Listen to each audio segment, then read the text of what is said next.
বিসমিল্লাহির রহমানির রহিম। আসসালামু আলাইকুম। আপনাদের জন্য আরেকটি প্যান কার্ড সালোয়ারের কাটিং দেখাবো। প্রথমে আমি সোজা একটা দাগ দিয়ে নিচ্ছি, পরে আরেকটি সেলাইয়ের জন্য 1/2 ইঞ্চি। এখন এই প্যান কার্ড সালোয়ার লম্বাটা হবে 41.5 ইঞ্চি। এখন দেখতেছেন এটা একদম কাপড়ও আছে সমান সমান। সেলাইয়ের জন্য 1/2 ইঞ্চি নিয়ে নিলাম নিচে।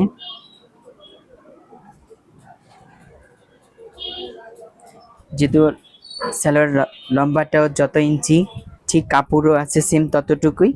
উপরে এবং নিচে এক্সট্রা কাপড় দিয়ে জয়েন দিতে হবে।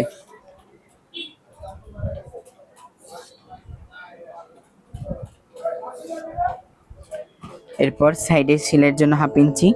কোমরটা হবে, কোমর এলাস্টিকটা হবে 24, সেক্ষেত্রে আমি 12 ইঞ্চি দিয়ে একটা দাগ দিয়ে নিলাম। নিচে 14.5, যেহেতু হাইটটা হবে 16.5।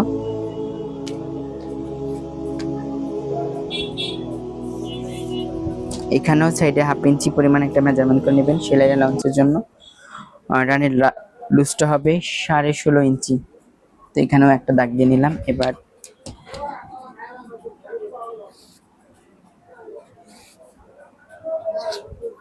এখান থেকে আস্তে আস্তে করে একটু একটু গ্যাপ দিয়ে হাইয়ের শেপটা যাতে সুন্দরভাবে মিলে যায় সেজন্য একটু ছোট ছোট মার্ক করে নিয়ে মেজারমেন্টটা চেক করে নেবেন, তাতে আপনার জন্য ভালো হবে। তাহলে হাইয়ের মাপটা অন্তত একুরেট হবে। এইভাবে চেক করে নিতে পারেন। তো এখানে আমার 1/2 ইঞ্চি পরিমাণ ছোট আছে, সেক্ষেত্রে আমি আবার 1/2 ইঞ্চি নিচে নামিয়ে নিলাম। ওকে,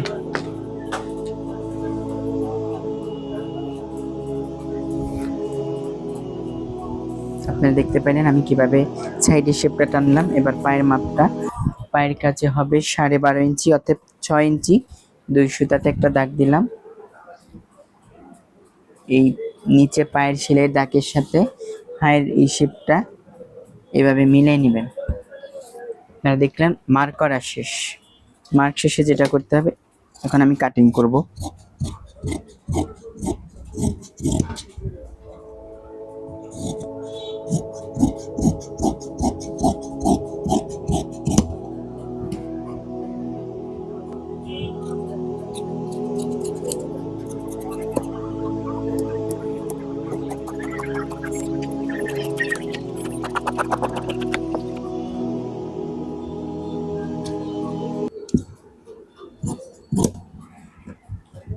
হ্যাঁ, এই জায়গাটা কাপড়টা শর্ট, সেক্ষেত্রে জয়েন দিয়ে নিব।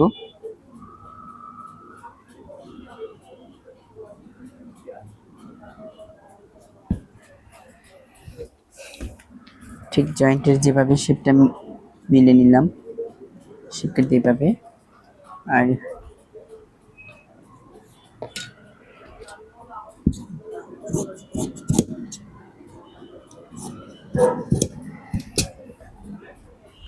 এখন সেলাই করার সময় দেখা যায় যে এই জয়েন্টটা অনেক সময় এদিকে চলে আসে, মিল একবার ছোট একবার বড়। সেক্ষেত্রে আপনারা এটার উপরে অংশটাতে একবার চাকান দিয়ে নেবেন, তাহলে আপনি বুঝতে পারবেন যেটা উপরের অংশ। ঠিক সাইডটাও সেম এভাবে মার্জিন করে আরেকটা চাকান দিয়ে নেবেন, তাহলে আপনার সেলাইয়ের সময় কখনো ভুল হবে না।